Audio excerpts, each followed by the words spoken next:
Hello and welcome to This Week in Agriculture, a presentation of the Communications Unit, Ministry of Agriculture. I'm your producer and host, Christopher Holder.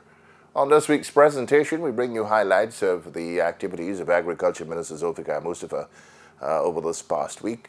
And of course, there were a number of very important activities that took place this past week. He made presentations to the Tushau's conference. There was the launch of the Caribbean Week of Agriculture. There were several engagements across the country as he continues to advance the interest of our farmers, providing them with the inputs necessary to advance their business of agriculture. Up to Saturday, he was under quarantine at Tarlaji, distributing black giant chickens. He also distributed broilers to some 124 farmers. Now, this is an ongoing program that is happening across the country as the government seeks to empower our farmers, for those who are just getting started and also for those who may have suffered some losses in recent times. So the program of agriculture in Guyana is moving apace and gaining momentum, as it were. We're in the month of September. We're honoring our Amerindian brothers and sisters. Lots and lots of activities happening across the country in all the regions. So be sure to participate. Go see some of these events, the village, the Amerindian village, and so on. Check your dailies for all the necessary information. And it's also posted on Facebook, Instagram, all the social media platforms that I'm yet to discover and explore. Sticking with what I know. Facebook, there you go. Messenger, WhatsApp, that's where I'm at. All right, this program is produced for television by Matrix Video Productions and advertising based in East Berbice. I'll be back after these messages.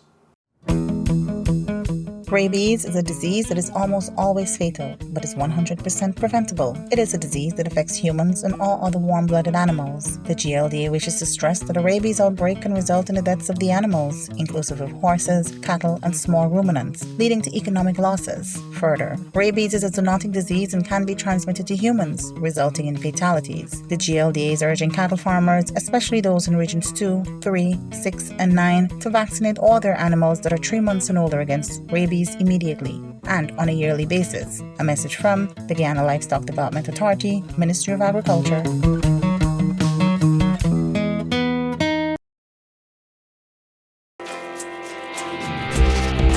Farmers and the members of the public in general are being advised that tampering with drainage and irrigation structures in any way is prohibited under the Drainage and Irrigation Act. So too are practices that result in damage to access dams, such as using an inadequate length of tube to irrigate farmlands, resulting in erosion of the earthen dams. Also contrary to the Drainage and Irrigation Act is the practice of erecting structures or planting on government reserves. This will not be condoned. These reserves are to be clear at all times to provide access for the excavation of the channels. Livestock farmers should also be aware that they are liable for any damages caused by their cattle or swine to dams or reserves alongside D&I channels, as is the case when the animals cross these channels. Individuals wishing to erect bridges across D&I structures should first contact the NDIA before doing so. Those found guilty under the Act are liable to fines and imprisonment for up to 3 months. A message from the National Drainage and Irrigation Authority, Ministry of Agriculture.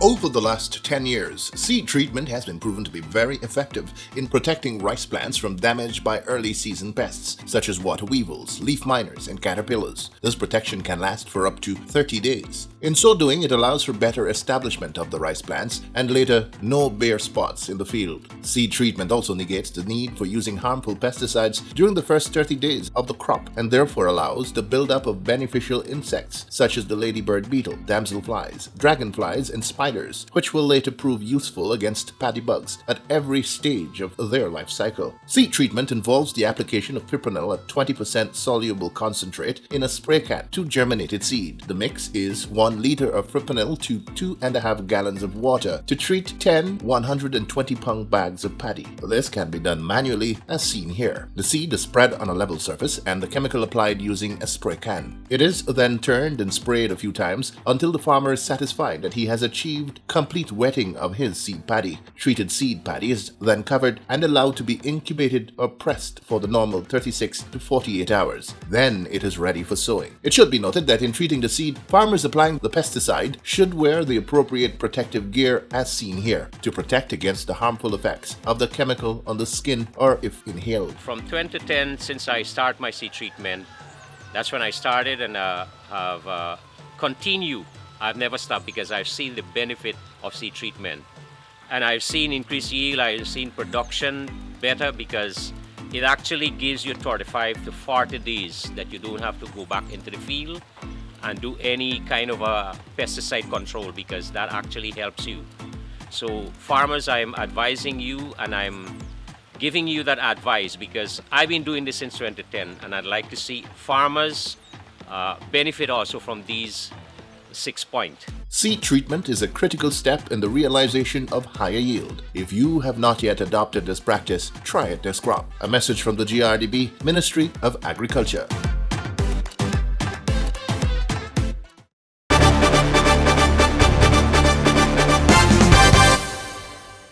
We begin this week's presentation by telling you that Guyana's agro-processing sector is gaining the attention of international stakeholders, now willing to help in the modernization of the sector. Recently, Canada's High Commissioner to Guyana and Suriname, Mr. Mark Berman, met with Agriculture Minister Zulfikar Mustafa to discuss the Technical Assistance Partnership Expert Deployment Mechanism, TAP-EDM, a program through which Canadian experts work with the new Guyana Marketing Corporation, GMC, on market analysis, product development, and preventive control programs. These efforts are intended to equip the new GMC with the know-how in ensuring that agro-processing facilities across the country meet the highest standards and support sustainable agriculture in Guyana and advance Guyana's goal of 25 by 2025. During the meeting, High Commissioner Berman reiterated Canada's commitment to supporting Guyana's efforts in advancing sustainable agriculture through development assistance, supporting trade, etc., under the Canada Fund or local initiatives.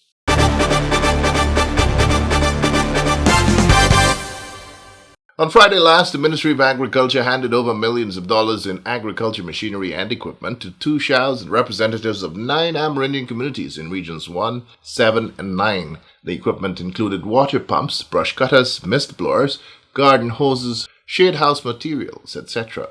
The communities receiving the agriculture machinery and equipment were 1 Mile, 3 Brothers, Whitewater, and Pittsburgh in Region 1, Imbaymadai, Agatash, and Chawaning in Region 7, Samoni and Karasabai in Region 9.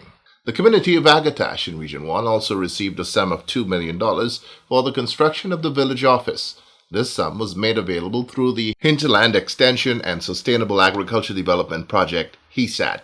This intervention is expected to help the community improve their livelihood and economic activities as it relates to agriculture, and was the fulfillment of a promise made to them by President Dr. Irfan Ali.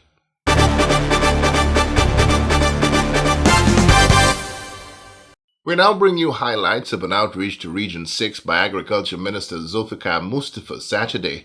As part of an ongoing nationwide initiative, the Ministry of Agriculture, through the Guyana Livestock Development Black Giant program, has been providing small startup quantities of black giant baby chicks and broilers to single-parent mothers and small farmers across the country.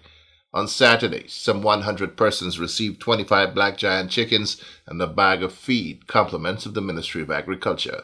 Speaking to the persons there for the presentation, Agriculture Minister Zulfikar Mustafa said government is committed to ensuring that Guyana remains firmly on the path of modernization and expansion, and that every single farmer or player in the sector will be given the support necessary to grow in the business of agriculture. As a government, we are putting a lot of effort into food security, and we want to ensure that we take agriculture to a new height, that where Guyana can be a food producer, where Guyana can be the hub of food production. And that is why we are not only concentrating on planting the traditional crops like rice, sugar, vegetables and fruits, but we want to be an agriculture country that can produce almost every single food item. So whilst we are producing now 60% of the food that we are consuming, we want to produce more food. As a result of that, we have embarked on new crops. We have go in and we have put in new start new programs in the livestock sector, and over the next few years you will see more development in the agriculture sector come your way. We have seen also that since this government, the PPP Civic government, has resumed office in 2020, we have seen the budgetary allocation into the agriculture sector, we have increased it by 150%. We have moved it from $13 billion in 2020 to today $32 billion. And that shows the government commitment in developing the agriculture sector. This morning here, as the CEO rightly said, you will be receiving some black giant gourd. But this will not be the end of it. Because what we are doing, we are now, as I said, bringing new programs or implementing new programs to develop the livestock sector. We are already self-sufficient in producing all the poultry needs. What we are doing now, we want to be a net exporter. We want to produce more so that we can export in the Caribbean. Because the entire CARICOM, the 50 member states, all heads of the CARICOM countries would have met 2 years ago and said that we have to reduce the food import bill. And if we have to reduce the food import bill, then Guyana has to play that role. And then you will have to ensure that you help in producing the various sectors. So this morning here, I'm happy that we will be sharing out to 120 persons, 20 black giant boards. But this here will continue across the country. We have already shared out almost 52,000 in the hinterland location. We have distributed a number of these boards across the country. This will continue. The Agriculture Minister also outlined additional interventions to advance the sector. But not only in the poultry sector and the black giant program that we are doing, we are also doing very shortly, we will roll out the black belly sheep program that the President had launched a few months back in Region 5, where Guyana now will produce its own brand to replace the New Zealand brand. So we will have with Barbados, we will be working very closely with Barbados to produce a new brand of mutton coming out of Guyana, the black belly brand, so that we can replace the New Zealand lamb and the Australian lamb coming to this part of the world, so that we can reduce the food import bill. We have started a program where we are now doing embryo transplant into the cattle that we are having. We are building an abattoir in Region 5. We are looking to build a processing plant in Region 4, Garden of Eden, that swine processing plant, and a sausage processing plant there too. So in the agriculture sector, we are seeing rapid development taking place. We are going to new crops, things like corn and soya. In another 2 years from now, we will be self-sufficient in producing all the corn and soya needs in our country. We are working with the farmers in the upper quarantine area. They will start the production of corn also there shortly. We are working with farmers in the Kimbia area to produce black-eyed peas and red beans so that we can produce all the needs for the Caribbean. So you could see the agriculture sector is moving rapidly, and you will have to come on board. We are encouraging you. We have to start back the program that we used to have before. Things like our small kitchen garden so that we can produce food right in our backyards, and then we can go into large-scale production. Those receiving the black giant chicks expressed satisfaction at the intervention and said it would be a good start for them. What does this mean for you, partner? What does this mean for you in terms of your... Very good experience. For the first You time. used to mine chicken before? Yeah, the Creole one. And what happened? It come good. You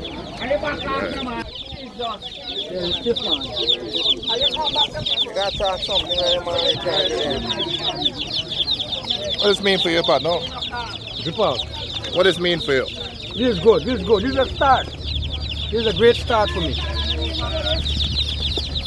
this the first time you received it? Yes, first time. So will this help you to, Well, it's a start back for me what I had before previous years ago. It's a great start back from now.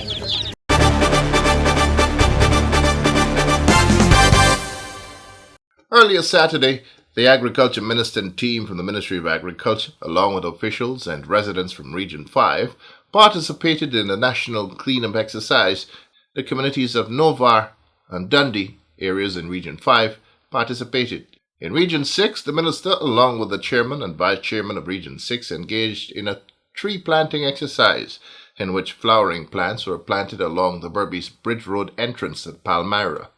In a brief comment, Minister Mustafa said the exercise is an effort to beautify the area and encourage residents to keep their surroundings clean and avoid the indiscriminate dumping of garbage along roadways.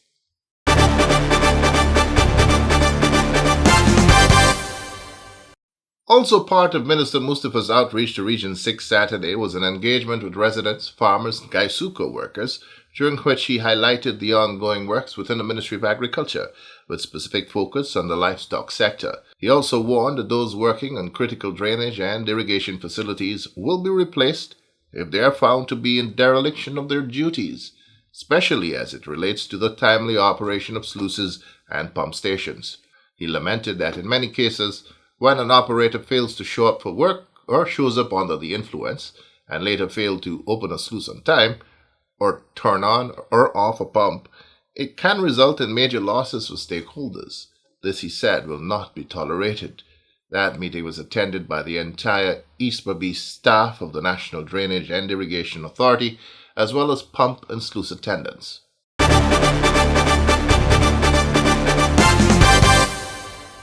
Before leaving Blackbird Saturday, Agriculture Minister Zulfikar Mustafa handed over the keys for a brand new 2-bedroom house to Miss Sadna Rambaran of Lesby Holden Blackbush Polder.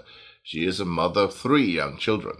The home was provided under President Dr. Irfan Ali's Men on a Mission initiative to assist vulnerable persons to enjoy a better quality of life. The house was constructed and fully furnished by Mr. Devanand Saw of D. Saw Mechanical Workshop at a cost of $8 million. During the handing over exercise, Agriculture Minister Zulfikar Mustafa stressed that government will continue to enhance the livelihoods of Guyanese all across the country. He disclosed that to date, 8 houses have already been constructed under the MOM initiative in Region 6.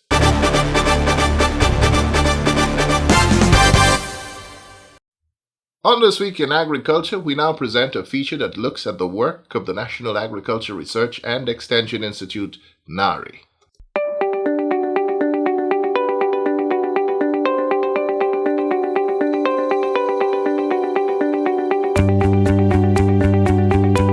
The National Agricultural Research and Extension Institute, NARI, is a research and extension agency of the Ministry of Agriculture. In Guyana, it plays a crucial role in supporting the country's other crops sector through its 3 arms of research, extension services and training, and plant protection surveillance.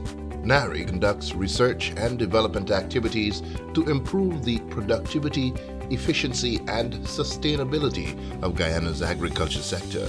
This includes research on a wide range of crops, including vegetables and plantation crops, as well as climate-smart agriculture practices, soil and water management, pest and disease management, coconut nursery management, urban agriculture, and other techniques used to help farmers maximize production. In addition, the Institute conducts research on biotechnology, or tissue culture, vegetable seed production, and plant genetic conservation at its Sibini location.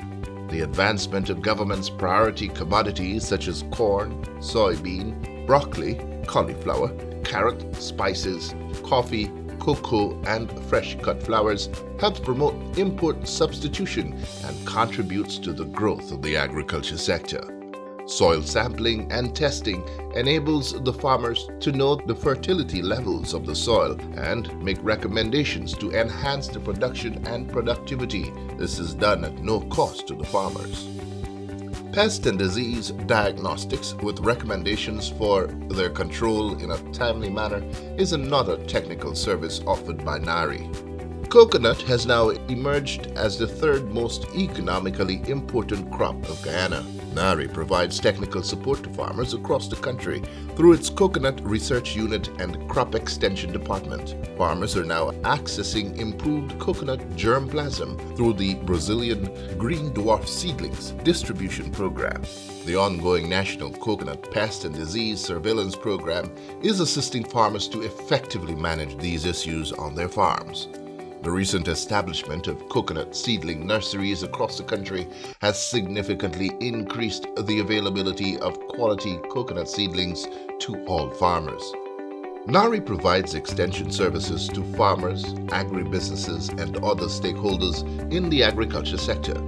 These services include providing information on best practices, training on new technologies, technical assistance on farming practices, technology transfer, and supporting the adoption of new technologies through demonstration plots, farmers' field schools, and field trials. The Institute also collects and analyzes data on Guyana's agriculture sector, including crop yields, and uses this information to inform policy decisions and to support the development of the sector. The National Plant Protection Organization, NPPO, of Guyana is a department of NARI. It is responsible for managing the import and export of plant material and for ensuring the protection of the country's agriculture sector from pests and diseases.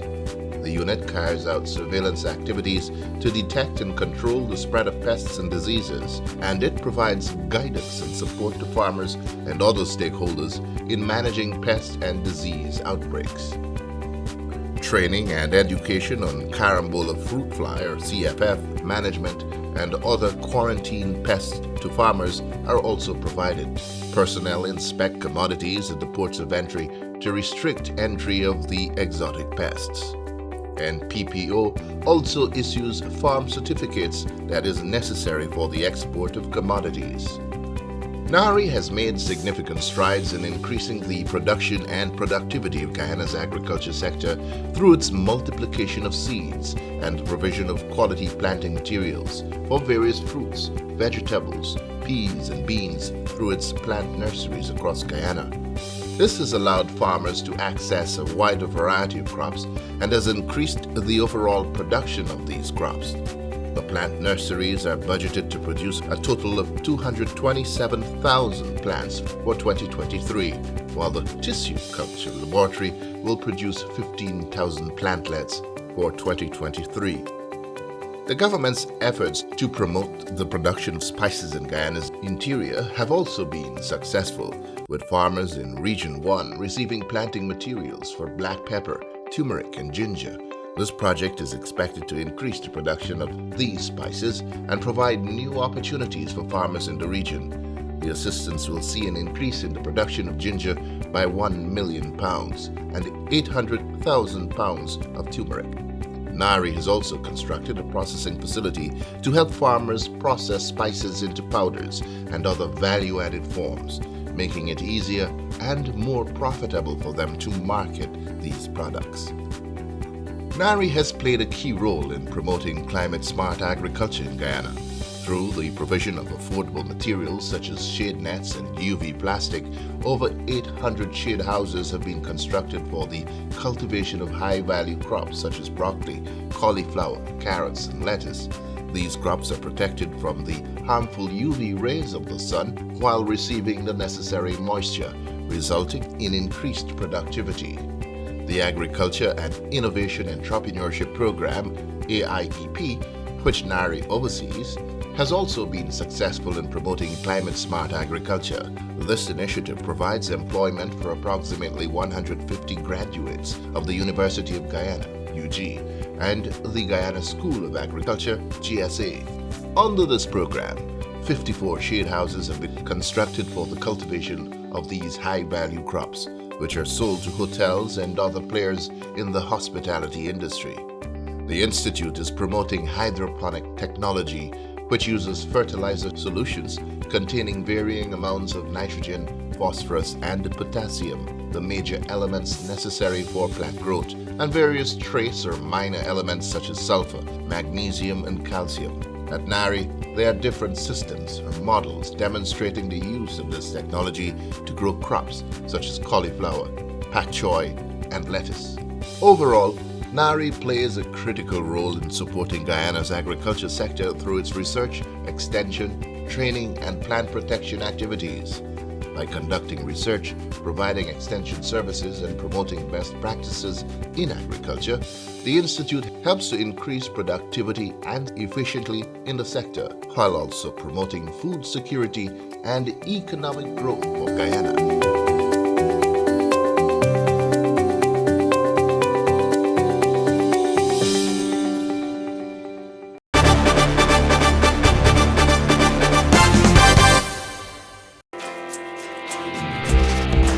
Farmers and the members of the public in general are being advised that tampering with drainage and irrigation structures in any way is prohibited under the Drainage and Irrigation Act. So too are practices that result in damage to access dams, such as using an inadequate length of tube to irrigate farmlands, resulting in erosion of the earthen dams. Also contrary to the Drainage and Irrigation Act is the practice of erecting structures or planting on government reserves. This will not be condoned. These reserves are to be clear at all times to provide access for the excavation of the channels. Livestock farmers should also be aware that they are liable for any damages caused by their cattle or swine to dams or reserves alongside D&I channels, as is the case when the animals cross these channels. Individuals wishing to erect bridges across D&I structures should first contact the NDIA before doing so. Those found guilty under the Act are liable to fines and imprisonment for up to 3 months. A message from the National Drainage and Irrigation Authority, Ministry of Agriculture.